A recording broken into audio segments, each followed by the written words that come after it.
Hello and welcome back to ShatterCast. This episode today we are going to be talking about a movie that recently came out. But before we get started, Derek, I got a question for you. Could you tell me why the Avengers made Black Widow turn on the Find My iPhone feature?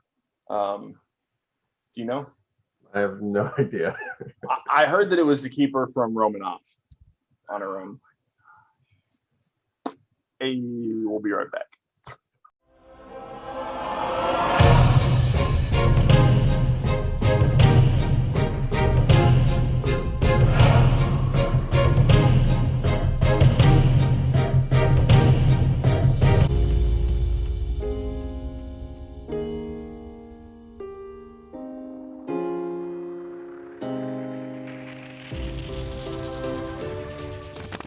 And welcome back after the intro. Thank you for sticking around with us today. We are, yes, talking about Black Widow, all things good, bad, ugly, what we're excited about, what we enjoyed, what we didn't enjoy, and of course, talking about our faith afterwards. So, who wants to get started? Derek, Hannah, which one of you guys wants to kind of open up and share maybe what you liked about Black Widow? Sure. I think my favorite thing, hands down, was the casting. Definitely. There were only a couple casting choices, so I was like, eh. But most of the group, they did a really awesome job, and I think we've seen this time and time again with the MCU, Disney, Marvel, whoever's doing the casting. And my favorite was Florence. Probably butchering her last name, but Pugh. Pugh, Florence as Yelena. Yeah. And we got Rachel Weisz as Melina and David Harbour in a comedic role with Alexei. And a lot different than Harper in Stranger Things. Hopper, yeah. a little different character. Hopper, yeah. The one casting choice that I was kind of meh about was Dreykov. Yeah. Dreykov didn't feel Russian to me. He felt like a discount Robert De Niro. I didn't know what shots fired. We walked out of the movie and Hannah was like, that felt like an Italian mobster with a Russian accent.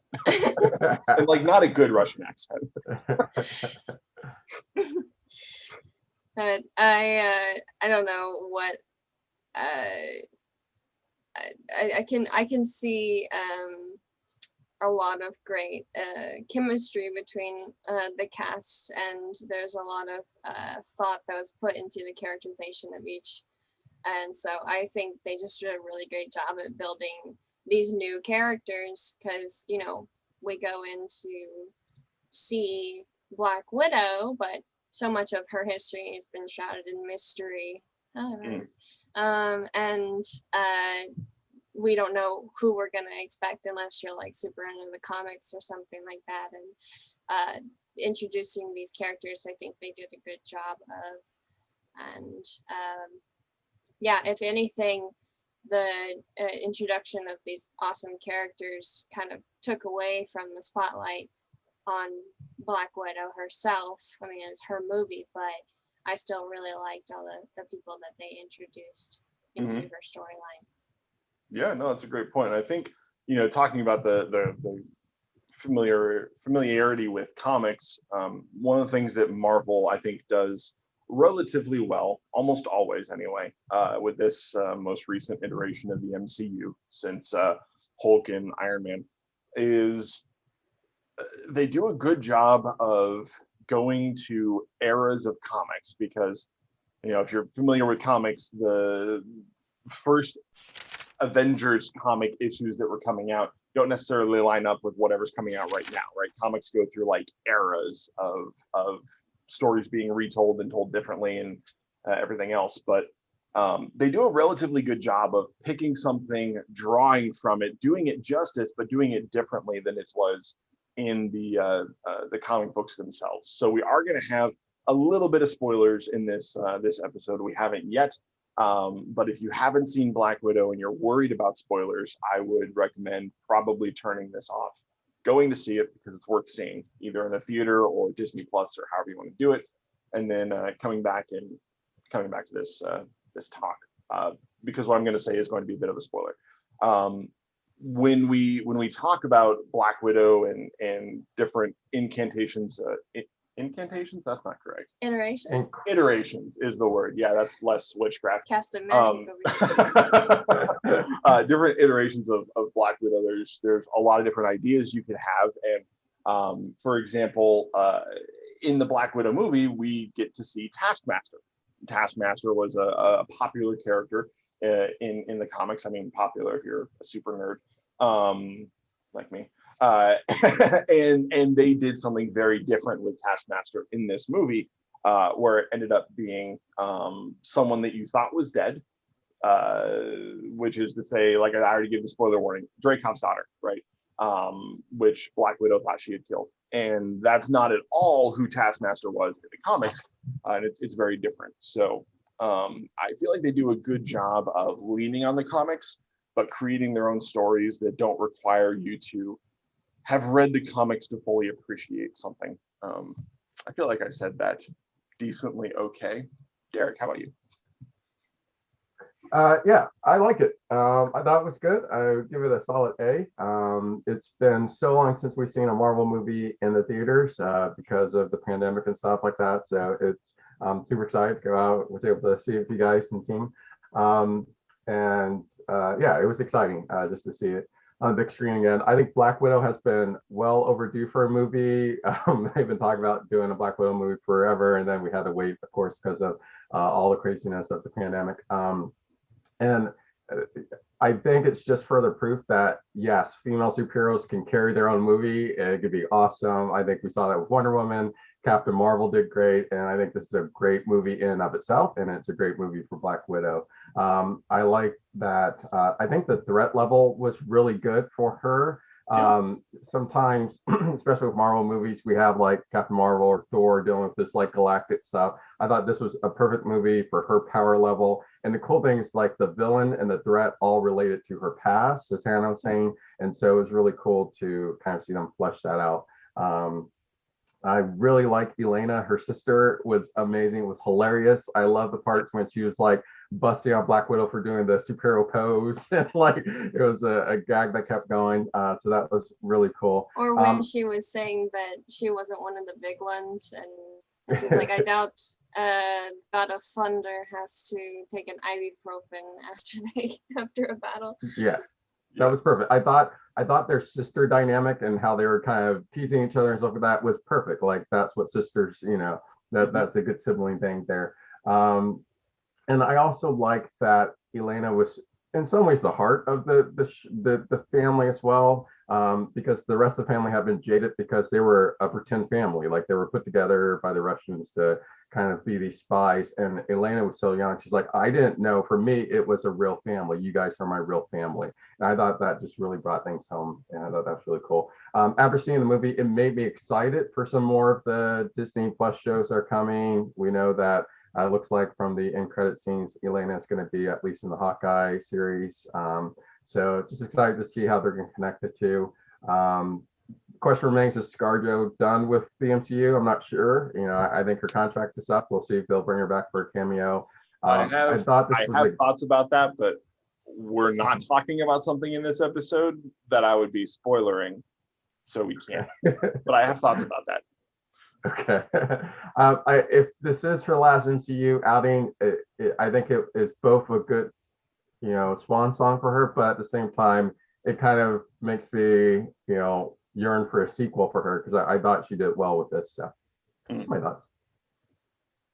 Yeah, those are great points. I think one of the things that helped was when you look at the cast and crew behind this movie, especially the writers, are people they have a lot of Marvel credits, which is to say they're familiar with the stories, they're familiar with pacing, with writing, these kinds of stories. Matter of fact, the guy who wrote the screenplay worked on the Agents of S.H.I.E.L.D. show, which means if you want to write, in my opinion, and feel free to completely disregard it because I am not in Hollywood working as a writer, but in my opinion, if you want to write a really good movie for a character like Black Widow or a character like Hawkeye, you have to write a movie that wouldn't be the exact same movie if you swap in Thor in the main character slot.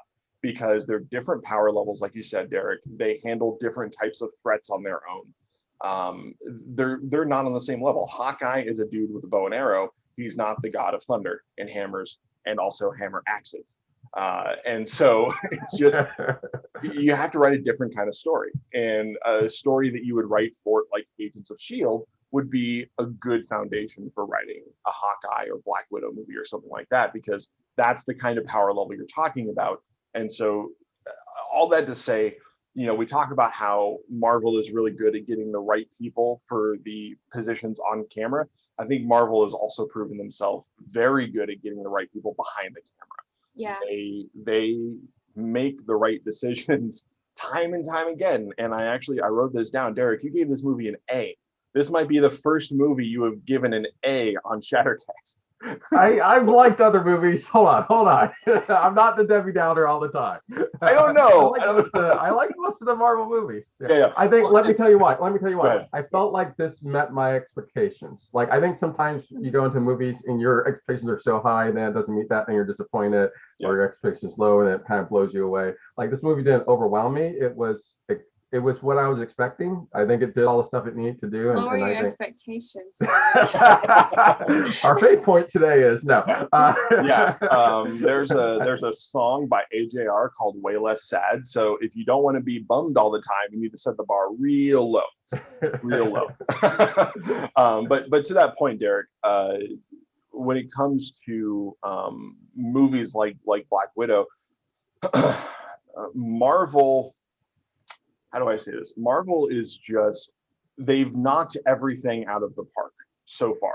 And that actually has always made me really nervous, because I remember loving Iron Man and loving the first Thor and kind of the first kind of foray into the MCU. And then suddenly they're doing a movie about a sentient tree that isn't an Ent, because this isn't Lord of the Rings, and a raccoon. And I'm like, is the MCU going off the deep end with Guardians of the Galaxy? Like, is this the movie where a lot of people where they go too far, where like, okay, they can do a lot, but they're going to do this, and are they going to fall on their face? And it ended up being one of the best movies in the MCU, and it continues to be. And they keep just hitting home runs. And I'm like, when Endgame happened, I was so satisfied with the end of Phase 3 that I had several conversations where I was like, if Phase 4 sucks, I don't have to watch it. I'm fine. Phase 1, 2, and 3 have been amazing. Endgame was a phenomenal capstone to the last 10 years of movies. And if Phase 4 isn't that great, oh well, you know, I'm happy with what I have, and I could stop here and I'd be satisfied. But now that Phase 4 stuff is coming out, it's really good. And I'm getting more worried that I'm going to get like 30 years into an MCU addiction, and then suddenly, you know, they're going to go way too far. It's going to be awful. I'm going to crash. The year's going to be like 2037, and I'm going to have an existential crisis because Iron Man 17 sucked, you know, and it's the first bad MCU movie. I don't know. Am I the only one that feels this way? I think to be fair for me, I think Marvel has done an exceptional job with their movies. I think it's hit a few foul balls, like Thor 2. We're looking at you. Thor 2 and Iron Man 2 are my bottom. I don't hate them, but I like them the least. I think to your point, I was satisfied with the story arc when it ended in game, so I felt like I didn't need more. I think I'm still a little bit cautious about Phase 4. I think that's why I liked Black Widow so much. I'm not sure if this is technically Phase 4. I think it is, even though, it should have come out during Phase 3. It should have. It's the first Marvel movie since Endgame, and I thought it did a good job. So that, I think that's why I liked it even more, because I am cautious about some of the future stuff about Phase 4.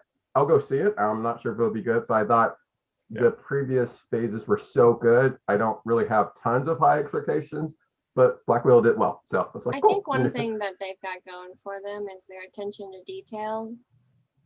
So even if a story goes away that maybe we didn't expect or something like that, I think a lot of what helps them sort of cast a vision or direct a story is that attention to detail, looking back on everything that they've already put out there, because you know that these fans, when they watch something, they're going to go back and be like, oh, that was mentioned here, or like, did you see that label of that wine bottle in the background that had like this one Easter egg or whatever? And it's not even always Easter eggs, it's like things that are the consistency throughout all of the films, I think, has helped with you success. should tell me what you least about the first Avengers, because that leads to something I want to say. I don't want to steal your thunder there. The first Avengers, when Loki is in the prison that was intended for Hulk on the helicarrier. On the helicarrier, and Natasha is negotiating with him for Hawkeye's freedom. And she was talking about how she has red in her ledger. And he said, well, I mean, that's a lot of red to wipe out. And he started to list all the things that he knows that she's done because Hawkeye had shared them with him under his mind control influence. And one of the first things he mentioned was Dreykov's daughter. And that's all he says about it. He just goes, Dreykov's daughter. And it's just like... And then that it kind of like, she has, this kind of like shocked reaction. She's normally very like much has a poker face, but like the way it hit her in the Avengers movies means so much more now, knowing like how much that incident like affected her after seeing Black Widow. Yeah, I think that's a great point. I think where they set this in the timeline was really good, because there's some curiosity about where this movie would be set. So I think for it to come after Civil War and she's still kind of on the run, I think that was a good setting for this. And it explains why she kind of had to do it by herself. That's usually the hardest thing about the standalone hero movies is, where is everyone else? Yeah. Because some of these threats, you're like, this seems like a call all the Avengers kind of threat. Why is it just Iron doing this? You guys have a group text or something? You might want to send out a little something. Some help. But the Dreykov's daughter thing, Dreykov as a whole, while he was kind of, as far as MCU villain, one of the things that I've just come to expect, though, that has helped me is Marvel. The MCU is not about villains; it's about heroes. And so a lot of the MCU villains are one-dimensional, and they are bad guys. They are black and white bad guys with very little nuance. There's a couple of them that shy away from that and have a lot more depth and story, and those are some of the better MCU villains. But Dreykov was very one-dimensional, and there was a moment when Black Widow was confronting him, and it was my favorite moment in the movie because it was really subtle.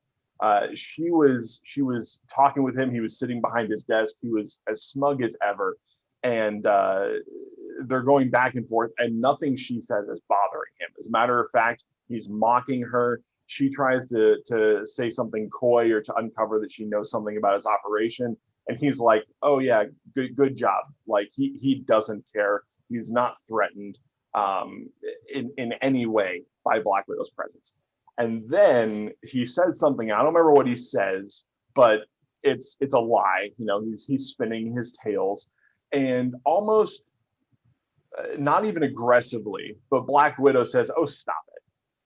And when she says that, his demeanor changes drastically and violently. His reaction to that was red face, vein in the forehead, saying, no one tells me to stop. No one tells me what to do. And what I love about that moment is it was so random, but Dreykov's entire villain personality is controlling what other people do. And the only thing that actually upsets him in this entire movie was someone telling him what to do. And I thought that was, it was kind of on the nose, but it was also really subtle. Like in the moment, you don't realize that that's the parallel that they're drawing. But I thought it was really unique and fun. And I liked that. I liked that the man who has this need to control other people in a very bad, dark way who went so far as to say the world's greatest untapped resource is girls, which is awful and terrifying. That the only thing that made him feel threatened was someone telling him what to do, even if it was as simple as them telling him to stop it. So,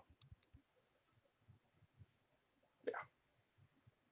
Of course, we had to touch on human trafficking there, and that kind of killed the excitement for that moment. Yeah, I actually want to speak on that. Yeah, if we want to switch a little bit to challenges, I'll circle back around to that. But yep. The movie wasn't perfect. I thought there were certain parts of it that was a bit of a slow burn.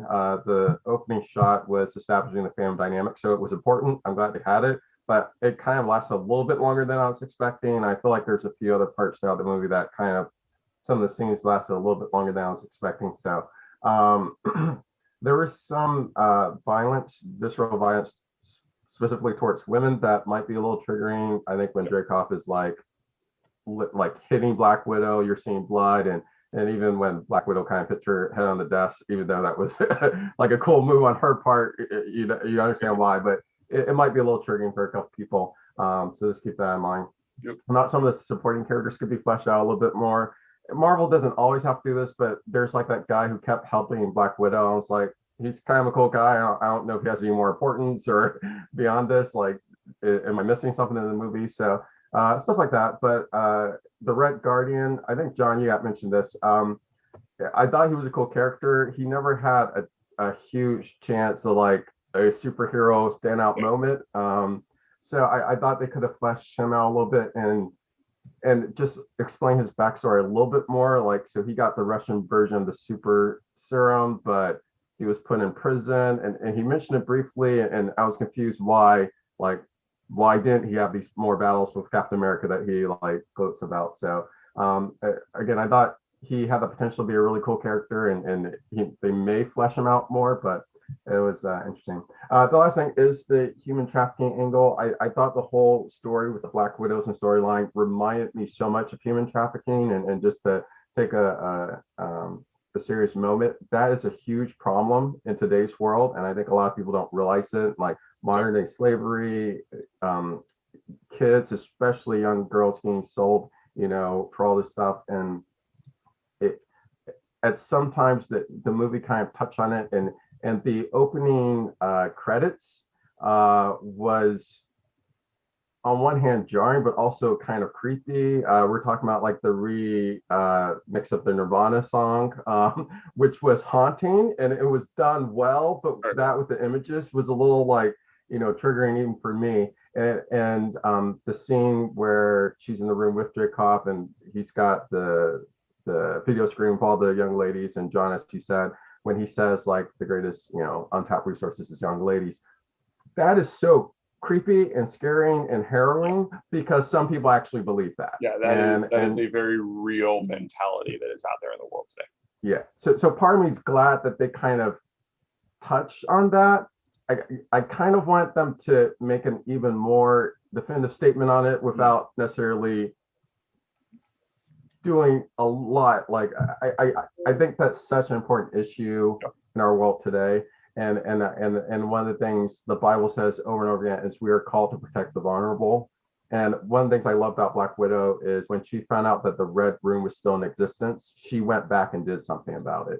And I think sometimes we hit issues where it's like mental health issues, like suicide cases or human trafficking. We think it's so big, like what can I do to help? And I think we can each help in our own ways. It might be supporting organizations or ministries that specifically tackle those things. It might be volunteering, or it might be more aware of what's going on in your own community, or is a kid getting bullied, or is someone being neglected? All those things kind of come to mind. So I thought it was a good thing that the movie kind of brought that to my attention. In some ways I wanted to address a little bit more, but in some ways it is kind of triggering. So I'm glad it was there. I kind of wanted a little bit more with it, but those are my thoughts. Well, one thing I liked about the Red Room still being in existence was that, so much of what Yelena and, just what Natasha experienced was in like the Soviet era time period, and like this, the sleeper agents and that kind of stuff. And so it was easy to kind of put that, oh, this issue of like human trafficking in the Red Room and everything is in the past, but it was still very much a present issue. And I think that kind of laid a parallel for like what you were talking about with human trafficking, like is not just a thing that is like far away or a long time ago or that kind of thing. It's still very much a present day real issue. And the thing that one of the things I liked about, you mentioned she decided to do something about it, is this big stealth thing, and she recognized that she couldn't do it by herself, so she like went and recruited help, even if it was hard for her, but she did what she had to do, instead of just like charging in there. Like she was smart about it, and I think it kind of showcased Black Widow as more than just like a gunslinger or someone who knows martial arts. Like I think she's very tactical and persuasive, and I think it solidified her even more so, as this is why Nick Fury wanted her as part of the Avengers, because she knows how to get to the root of a problem, even if she has to like rope other people into it that she doesn't necessarily like working with, like Alexei and Melina and that kind of stuff. So yeah, definitely, those are both very good points, and I think they kind of tie into our faith point pretty well. We mentioned how Black Widow had that conversation with Loki in the first Avenger movie, which is, you can't really say that because Captain America is called Captain America: The First Avenger. So the Avengers 2012, Black Widow and Loki had that conversation about the red in her ledger, and you can see that as sort of this growing theme throughout the Avengers movies, where she wrestles with that. In Age of Ultron, when they're at Clint's like ranch, she's talking to Bruce Banner about how the two of them, like there's like kind of like this tension of romantic interest there, and Bruce Banner feels like he's a monster, but he's being sort of ambiguous in his language, and Black Widow feels like she's a monster because of the things that were done to her and the things that she did while in the Red Room. And so they both kind of have this understanding where Bruce Banner is like, we shouldn't be together because I'm a monster, and Black Widow is saying we shouldn't be together because I'm a monster. But they both also kind of think that the other one is just agreeing with them. Yes, you're a monster, so we shouldn't be together. And it's like this really unfortunate, confusing interaction that they have. And consistently, we see this in Black Widow, this feeling of I'm too far gone, and so I'm going to do everything that I can to either atone for what I did or to help other people from getting that far gone, ultimately leading to her making the sacrifice in Endgame so they could get the Soul Stone. And in the Black Widow movie that we saw, obviously a big sort of impetus for what she was doing was to rescue all of these other girls that were in the Red Room, that were being groomed or already a part of this program, to try and save as many of them as she can from the fate that she experienced. Because as far as she is concerned, they still have an opportunity to be saved, whether she thinks that she has an opportunity to be saved or not. So is there anything that you guys want to share about the idea of being too far gone? The idea of being someone who has made so many mistakes that there's no hope for redemption, for being a better person. I think in reality today, there's a lot of people that can feel that way. They don't feel like they deserve to be forgiven, or that they've done something that can't be forgiven. Derek, let's start with you. Sure. I think there's a lot of metaphors that could be related. The widow's they're not just under like physical, emotional training, they're doing this chemical thing as well. And so they're doing stuff against their will.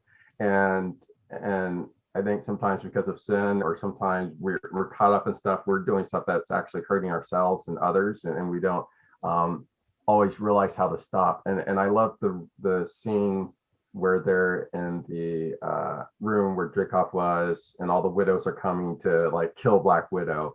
And we talked about this earlier, like Black Widow, she is determined not to hurt them. She wants to save them. Even with them like almost killing her, she's willing to sacrifice her life just to save them. And to me, that was sort of a Christ-like moment. You know, when we think about Christ, who was willing to come and suffer on our behalf. And even though we do things that hurt him daily by hurting each other and hurting ourselves, Christ is still willing to suffer and sacrifice on our behalf to set us free. And we see how Black Widow didn't give up on people, even though they were doing the wrong thing, because she knew that wasn't the real them. That's not really who they were and how they're created to be. And I love that God doesn't give up on us. God goes out of his way through sending his son, John 3:16, through rescuing us, through being willing to teach us like there's another choice you can make, there's a better way to live. And I love, by fighting through all that, Black Widow and her family's able to save the other widows. And it's cool at the end, towards the end of the movie, where Black Widow and her family are on the ground. They're trying to figure out what's going to happen next, and the widows fly in, and they're willing to rescue them. And it was sort of like, we're family now. Like, you set us free, of course we're going to come back for you. And I think the same thing is for us who believe in God and who have asked God forgiveness, and we feel like our slate has been wiped clean. We now have a job to go and tell other people about it, and like to go rescue other people who are suffering, because we keep doing the cycle of sin that affects us and affects other people. And I think that was a beautiful metaphor in this movie of not giving up on people, still being willing to do what's hard to go and rescue them. And one last thing, it's amazing. Black Widow goes so far to rescue others because she feels like they're not so far gone, but she still feels for herself that she's done too much. Again, her ledger's too red. And I think sometimes we can be super hard on ourselves just because we made a mistake in the past or whatever. Like, if we ask God for forgiveness and believe in Jesus, it's wiped clean, yet we still punish ourselves. And so the same way that Black Widow was doing so much to rescue other people, Jesus has done that for us, and all we have to do is say thank you and try to follow him. So those are my thoughts. What do you guys think?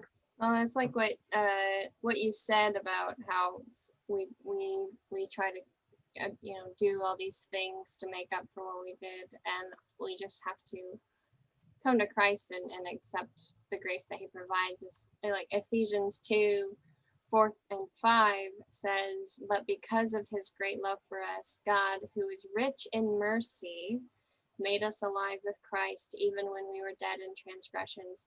It is by grace you have been saved." And I just can't help but think of the story of Paul in the Bible.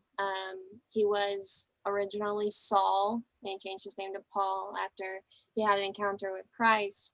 And Saul was persecuting Christians and doing horrible things. And then he had an encounter with Christ on the road to Damascus to go persecute more Christians.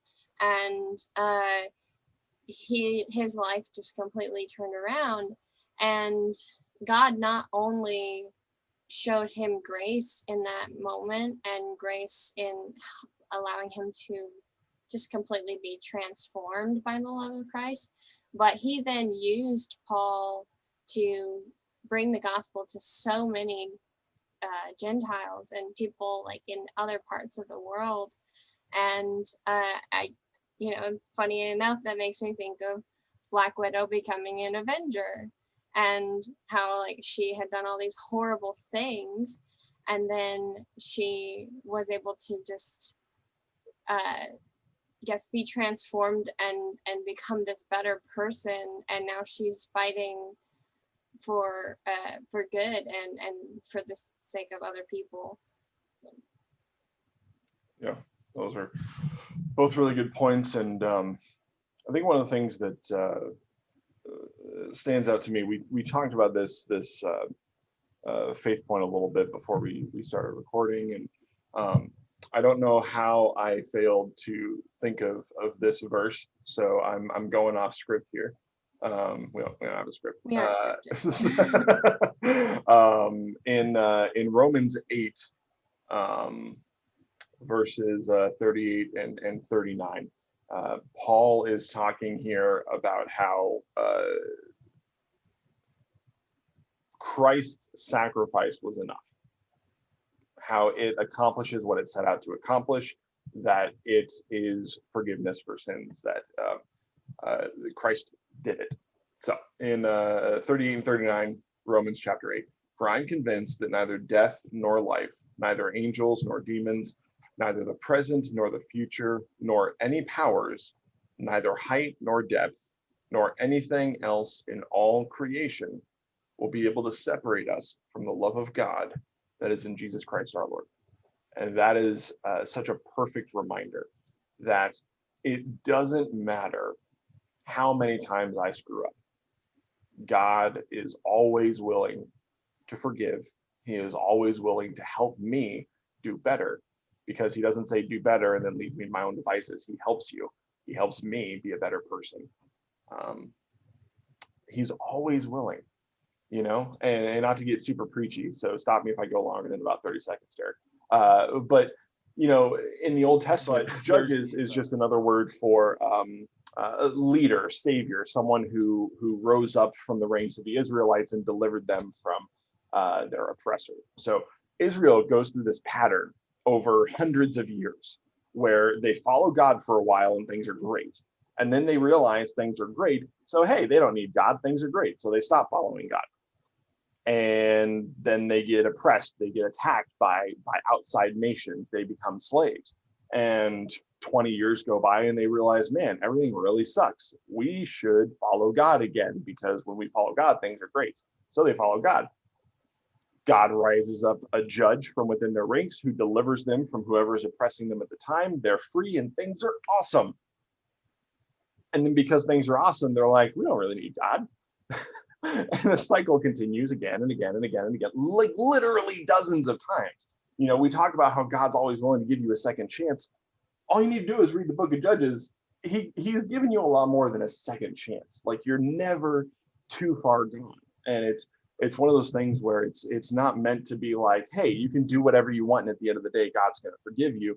I don't recommend abusing that, because God will give you a wake-up call if you do. But it's just a reminder that I'm going to mess up. I'm not perfect. I'm not Jesus. I'm going to sin. I'm going to screw up. And as long as I recognize when it happens, and I'm like, I'm sorry, I know I need to do better. And as long as I do that, he's going to help me. He's going to help me do better. I'm a much better person than I was 12 years ago, when I was just about to graduate high school. Not to age myself, I know I'm a child, but I was a much different person in high school. I was a Christian, but I was like the stereotypical, egotistical, arrogant Christian who I didn't really talk about Jesus. I just loved arguing with atheists about like evolution and how old the earth was. So I didn't really accomplish much from an eternal perspective, right? Because if you believe that the earth is 5,000 years old or 1 billion years old, neither of those are credentials to get into heaven, right? And I cared so much about things that weren't Jesus. And through the grace of God, I've I think become a better person. I hope so. But there's a lot of examples in real life and in the Bible of people that think they have gone too far, that have done too much, that have committed some egregious sin, they've made some terrible mistake. And time and again, we're seen and confronted by a God that loves us, by people in scripture who are heralded as heroes of the faith, people like King David, who was an adulterer and a murderer at one point, people like Moses, who delivered Israel out of the hands of the Egyptians, but was also a murderer at one point. I mean, these people made terrible mistakes. The only common thread between all of them is that they recognized that they made a mistake and they made a commitment to do better. And God honored that and God forgave them. And that's like all you have to do, is to just actually be sorry and trust God and have faith in him, and things will get better. That was longer than 30 seconds. I'm going to shut up now. I think that is the key, to realize that we all do wrong. We've all done bad. We've all hurt ourselves and other people, and to be willing to bring that to God. I think sometimes people don't go to God either out of pride, like I don't need to, or ignorance, or they want to punish themselves. And again, I think the point is we can't take the penalty of all that. Like, we need to give that to God. And when we are willing to do that, then he is faithful to forgive us, as the Bible says, and lead us on. So that's right. Well, any final thoughts from anyone? Anyone got a burning bullet point they're trying to get out? All right. Well, thank you, Hannah, my lovely wife, and Derek, my lovely president and CEO of Shattered, for joining us for this chat today as we talk about Black Widow. And thank you for watching with us. We appreciate you. You rock. You're awesome. Don't ever change unless it's for the better. As always, I love you, but more importantly, God loves you. And we'll catch you next time. Take care, guys.